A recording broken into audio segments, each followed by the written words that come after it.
Right. I need to see you smiling. Okay, come children, come here. Let's sing and smile. Let's show the parents how we sing and smiling. Yeah? Come up here. Quick, quick, quick. Quick, quick.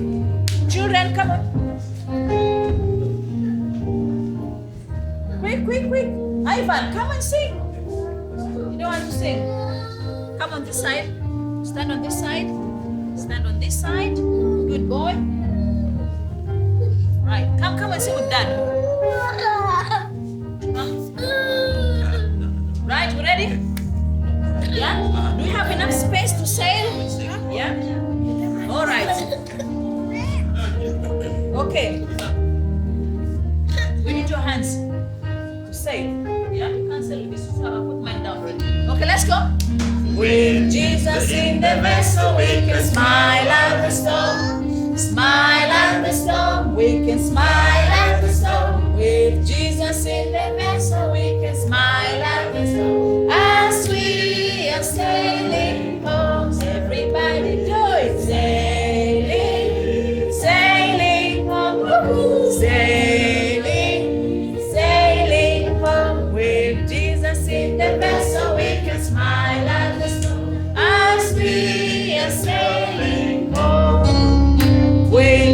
In the vessel, we can smile at the storm. Smile at the storm, we can smile at the storm. In the vessel, we can smile at the storm. As we are sailing home. Sailing, sailing home. Sailing, sailing. In the vessel, we can smile at the storm. Say the action. With the hands. Yeah? We can smile at the storm. Smile at the storm. We can smile at the storm. We can smile at the storm. As we are sailing home. Everybody. Sailing, sailing home. Sailing, sailing home. In the weekend and the storm. As we are sailing home. In the weekend and the storm. And the storm. And the in the weekend and the as we are sailing home. Everybody sailing, sailing home. Sailing, sailing home. In the weekend and the as we are sailing home. In the weekend and the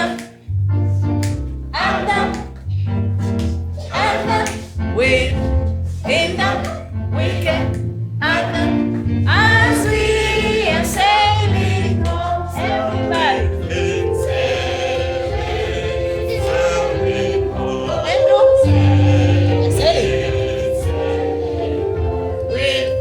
in the weekend and as we are sailing home. One more time. With Jesus in the vessel, we can smile at the storm. We can smile at the storm. We can smile at the storm. After with Jesus in the vessel, we can smile at the storm. As we are sailing home. Yes? Well done. There is a name.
Jesus? Are you sure you love Jesus? And why do you love Jesus? Because he first loved me. That's the reasons we ought to love him. Oh, how I love Jesus. Oh, how I love Jesus. Oh, how I love Jesus. Because he first loved me. And church, do you love Jesus? Oh, yes, we love Jesus. I'm sure you love Jesus. Oh, we love Jesus. And why do you love Jesus? That's why we love Jesus. Because he first loved me. That's the reasons we ought to love him. Oh, how I love Jesus. Oh, how I love Jesus. Oh, how I love Jesus. Because he first loved me. And children, you love Jesus. Oh yes, we love Jesus. Are you sure you love Jesus? Oh yes, we love Jesus. And why do you love Jesus? Is why we love Jesus. Because he first loved me. me. That's the reasons we ought to love him. Oh, how I love Jesus. Oh, how I love Jesus. Oh, how I love Jesus. Because he first loved me. Well done, children. Okay, stay there. We're going to sing one last song before we continue. Godson, we went back to the stage.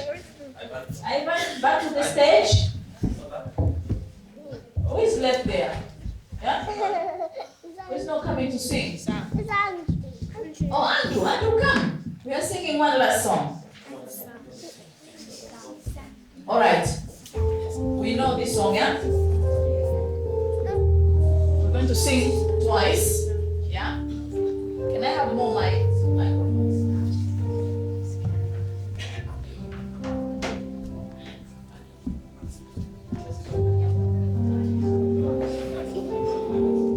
Right, we know how we sing this one. Yeah?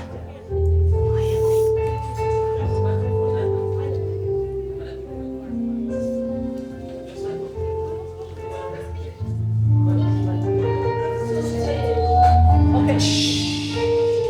Yeah? Jesus Christ is Lord, yeah? Yeah?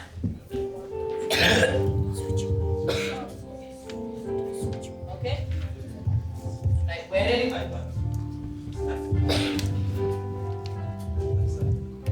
I said we sing how many times? Twice, and then we repeat it. The last bit, yeah?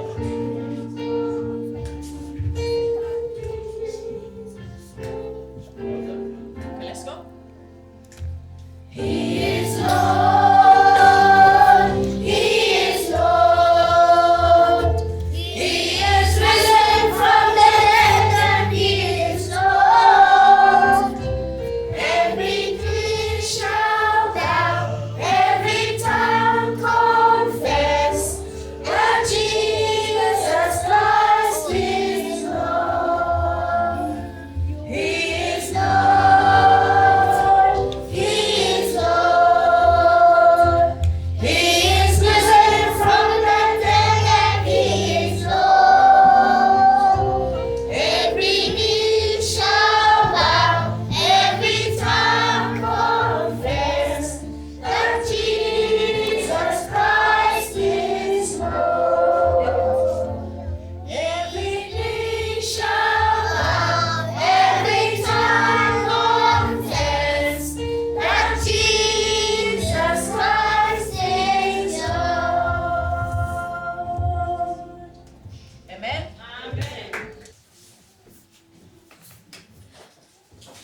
Imagine the stars in the sky, the countless constellations, the sprawling solar system. and among it a little planet called Earth.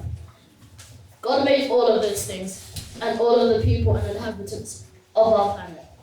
Just over 2,000 years ago, when we most needed him, God came down to be with us, to save us and to show us how life should be lived. He could have chosen anywhere to be his home. He could have built a palace for himself that would have made the grandeur of the Roman Empire seem like nothing. But he didn't. God chose to send his son to be born among the forgotten, the overlooked and the poorest. This is the story of how God came to be with us.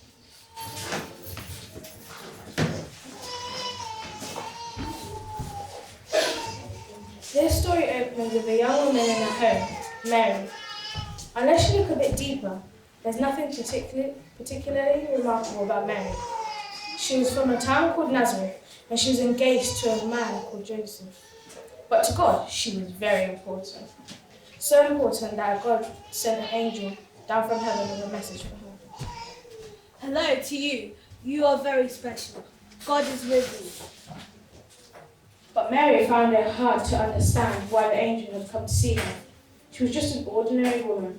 She worried what the angel meant by this greeting. Seeing she was scared, the angel said, Do not be afraid, Mary.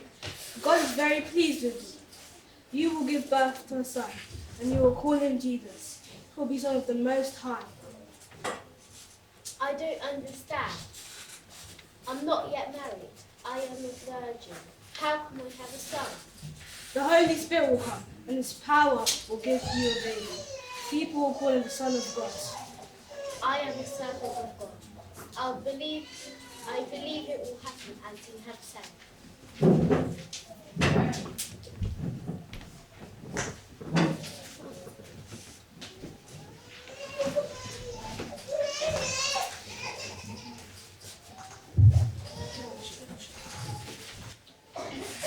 The angel departed, leaving Mary excited about the news of the baby, and she told Joseph, the man she was about to marry, all about it. But the Roman Emperor Caesar Augustus, who ruled over the land, sent an order saying he wanted to count every single person in the country. So everyone, including Mary and Joseph, had to go back to their hometown to be registered. Joseph came from a faraway town called Bethlehem. Because Mary was engaged to be his wife, she came with him to Bethlehem. To save her aching legs, Mary rode on a donkey.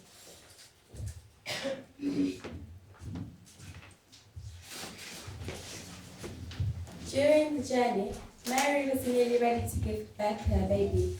Although tired and weary, Mary and Joseph travelled for many miles. They went from Nazareth in Galilee to Judah and then to Bethlehem.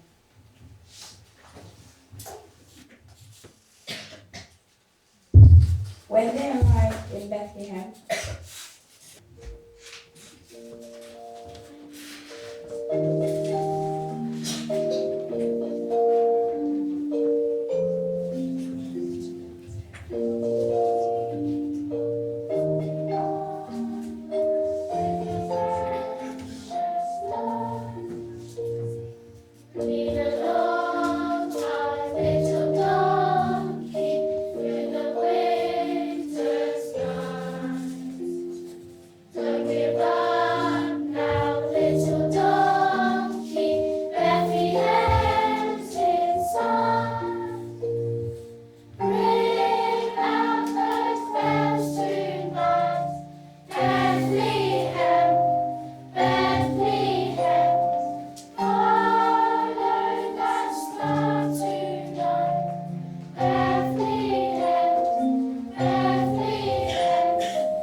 they knocked on every door in the town, looking for a place to stay, but everywhere was full of people.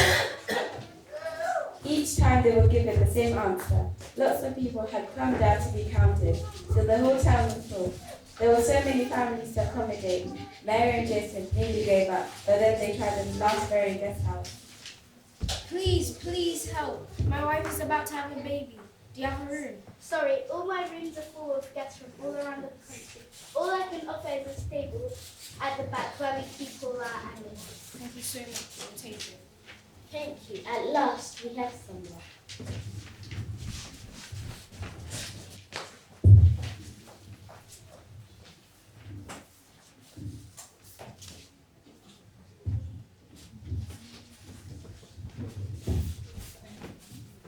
So Mary and Joseph went to stay in the stable.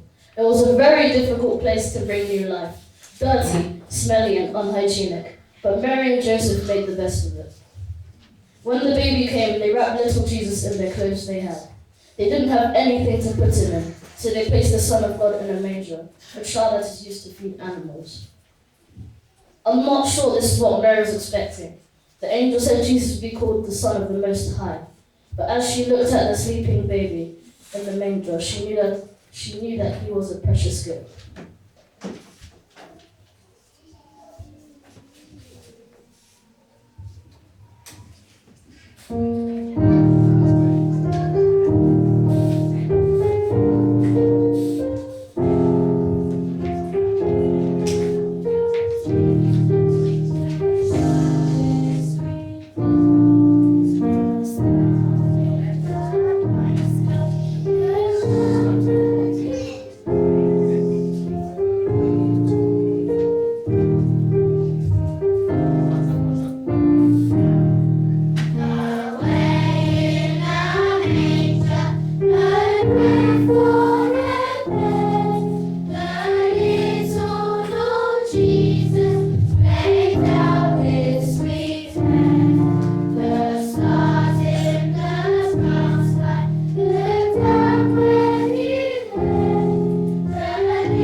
Meanwhile, in some fields nearby, a group of shepherds were keeping watch over their flocks.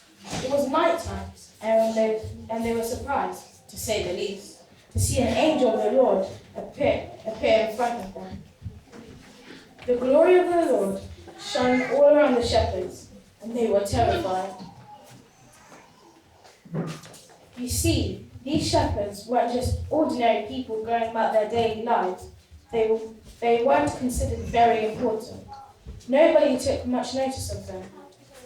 So they were surprised when the angel spoke to them. Do not be afraid. I bring you news of great joy. Good news for people across the world. Today in Bethlehem, a Savior has been born. You will find the baby lying in the manger.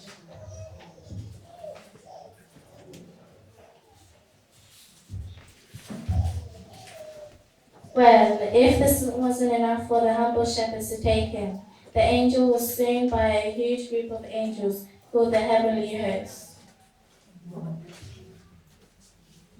Glory to God in the highest heaven, and peace on earth. What shall we do? Let's go to Bethlehem. Yes, then we can see what has happened. I want to see what the Lord has told us.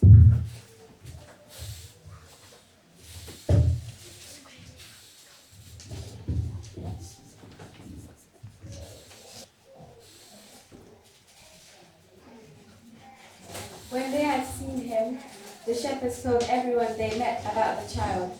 People were amazed to hear the story. Are you amazed too? The Son of the Most High, born in a stable, someone who would be called the Son of God, placed in a dirty manger with only poor shepherds to greet him. The angel said it was good news for the people across the world.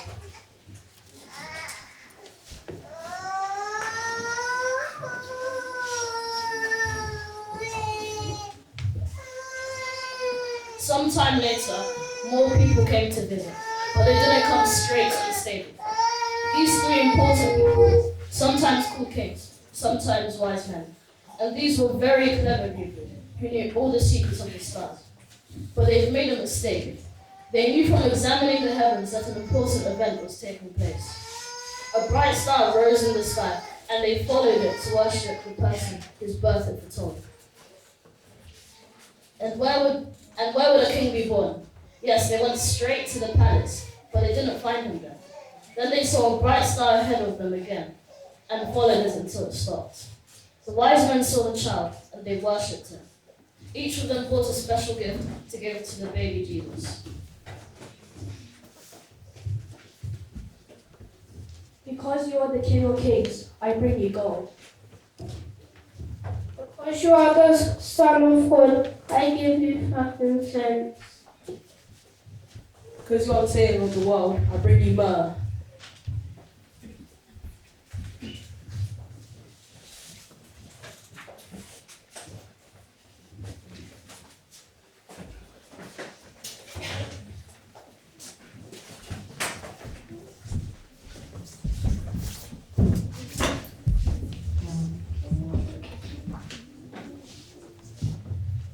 Each of them gave Jesus a precious gift, and that's why we give gifts at Christmas, particularly to the poor and the needy people. They went home even wiser men, realizing that precious things are worth far more than money, and are not always found in the richest places.